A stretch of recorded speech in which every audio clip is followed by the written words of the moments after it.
Hi there everybody, Jason here, and today I just wanted to do a little bit of comparison between the Super Nintendo Classic and some other systems in its line. So of course we also have the NES Classic, which came out last year. And as far as size goes, they're pretty darn close in comparison.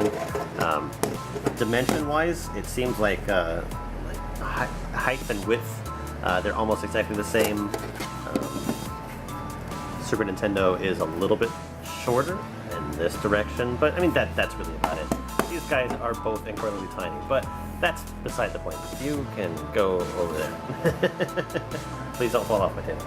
But then we have the real thing. So obviously, this guy is quite a bit bigger, and he's also a little bit older too. I mean, you can tell, and it's kind of yellowed with age. I'll have to see if I can't ever clean this up. But anyway, so obviously it's a lot bigger. With the last one, you could fit, like with this one, you could fit about 4 of these, I think, in 2 layers. So you can fit 8 of these per system. And it seems like it's almost going to be the same thing here. Like you can fit probably like 6 of them inside this little system. But there isn't too many differences aside from the fact that on the back here, instead of having like an RF adapter and then this audio-visual cable adapter as well as your power plug and the channel switcher, it's just an HDMI cable and a mini USB. On the bottom, it's got the same sort of stuff with the serial number and the control deck, saying the model number and everything like that. But I mean, obviously this older model has the expansion port.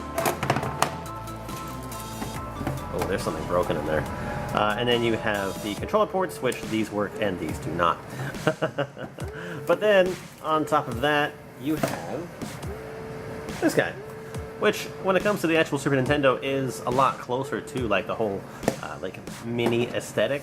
Like you probably only fit like 3 or 4 of these guys inside the space that this occupies, if that.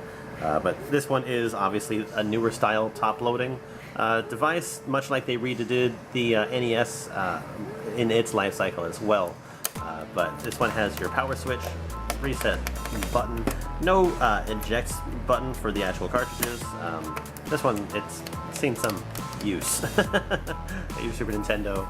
On the bottom here, you actually don't have the expansion pass anymore, but you have, of course, the control deck. It says it's actually the same model number, which is interesting. And you got your serial number as well as just the AV out and the AC adapter in. But that's basically it. I just wanted to take a sort of look at the actual Super Nintendo line and see sort of like how they've changed throughout the years. But anyway, thanks for watching. Let me know down in the comments which one of these systems you actually have.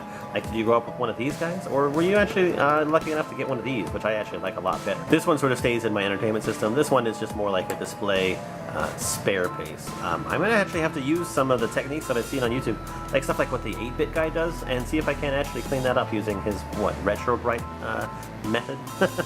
Anyway, see you guys later. Bye for now.